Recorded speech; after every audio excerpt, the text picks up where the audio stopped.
بسم اللہ الرحمن الرحیم فمن خاف من موسن، پس جو وصیت کرنے والے سے ڈر جائے، مخففا مثقلا یعنی موسن اور موسن، جو ڈر جائے وصیت کرنے والے سے۔ وصیت یہ ہوتی ہے کسی یعنی کام کرنے کا حکم دے دینا، کام چاہے وہ زندگی میں ہو چاہے وہ زندگی کے وفات کے بعد ہو۔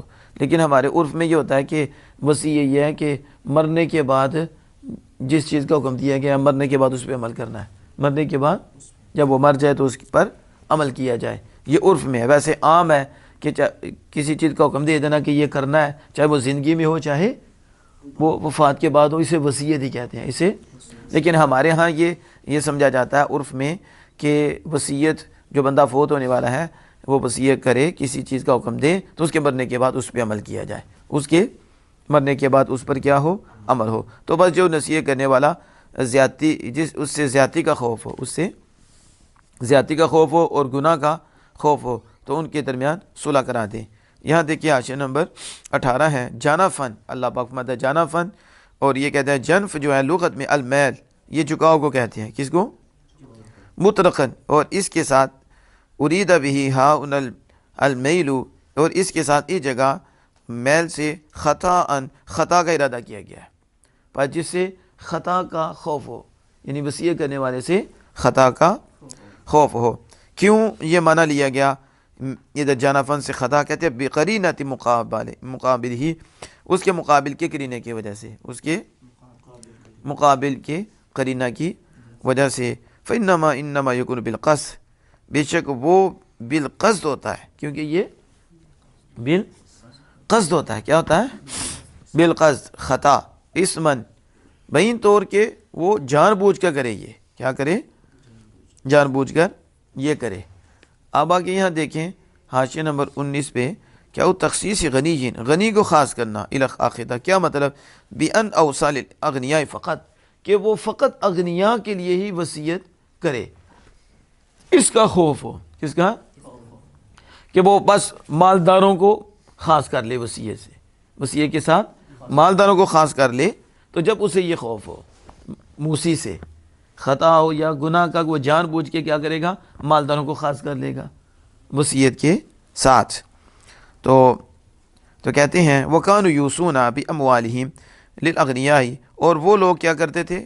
مالوں کی وصیت کرتے تھے مالداروں کے لیے، مالداروں کے لیے مالوں کی وصیت کرتے تھے، اور اطراف کے لیے بالریا والسمعہ، یا پھر اطراف کے لیے وہ وصیت کرتے، اغنیاء اور اطراف کے لیے وصیت کرتے تھے، بس دکھانے کے لیے اور سنانے کے لیے، دکھانے اور سنانے کے لیے۔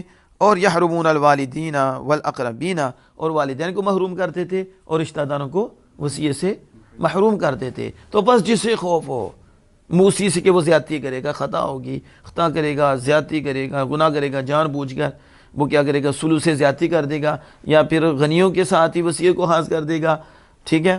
تو اور اطراف کے لیے بس ریاض اس کے لیے، اور والدین اور آگے قریبا رشتہ دار ان کو کیا کرے گا؟ محروم کر دے گا، تو پھر اس کا گناہ، تو پھر فرمایا کہ ان کے درمیان صلح کرا دو، کیا کر دیں؟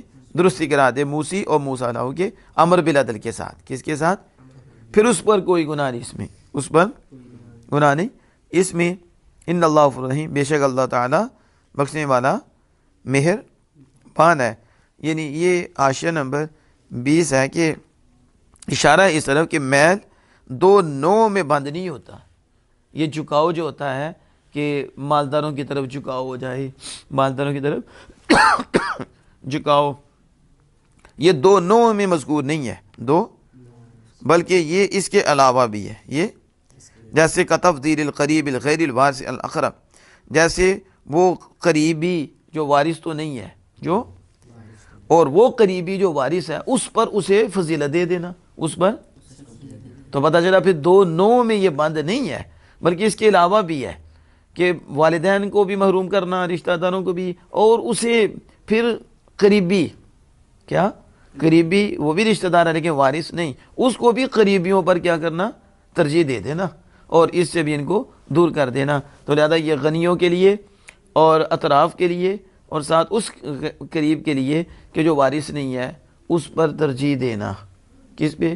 اقربین پر اسے ترجیح دے دینا، یہ بھی میل ہے، یہ بھی جھکاؤ ہے حق سے دوسری طرف جانے کا، اور یہ عدل نہیں ہے، یہ عدل نہیں ہے بلکہ یہ زیادتی ہے۔ اور آگے یاد رکھیں کہ یہ صلح کرا دے، کیا کر دے؟ امر، یعنی وہ یأمر الموسی، موسی کو حکم دے بالعدل فی الایساء، کہ موسی کو حکم دے کہ انصاف کر، کیا کر؟ اس کے ساتھ بھی کہ تو تیسرے سے زیادتی نہیں کر سکتا، تیسرے سے نہیں کر سکتا، اور غنیوں کو خاص نہیں کرنا، غنیوں کو۔ اب یہ یاد رکھیں کہ جن کے تو مقرر ہو گئے، اب ان کے لیے تو وصیت نہیں ہے، اب ان کے لیے وصیت ہے، اب ان کے لیے وصیت نہیں، ان کی تو اللہ حصہ مقرر کر دیے۔ یہ تیسرے حصے میں جو وصیت ہے نا، یہ غیر کے لیے، کس کے لیے؟ کس کے لیے ہوگی وصیت؟ غیر کے لیے، کہ تیسرے حصے سے وہ وصیت کر سکتا ہے، جو وارث نہیں ہے ان کے علاوہ کے لیے، ان کے علاوہ کے لیے یہ وصیت کر سکتا ہے۔ اور اگر اس پر کسی کے حقوق ہوں، کسی کے حقوق ہوں یا کسی کی امانت ہے اس کے پاس، تو پھر اب اس کی وصیت کرنا واجب ہے، اس کی کہ یہ فلاں کے حق ہے میرے اوپر، آپ نے ادا کرنی ہے، اور یا اس کی امانت ہے اور یہ اس کو اگر نہیں کرے گا تو پھر وہ گناہگار ہو جائے گا۔ واللہ تعالی عالم بالصواب۔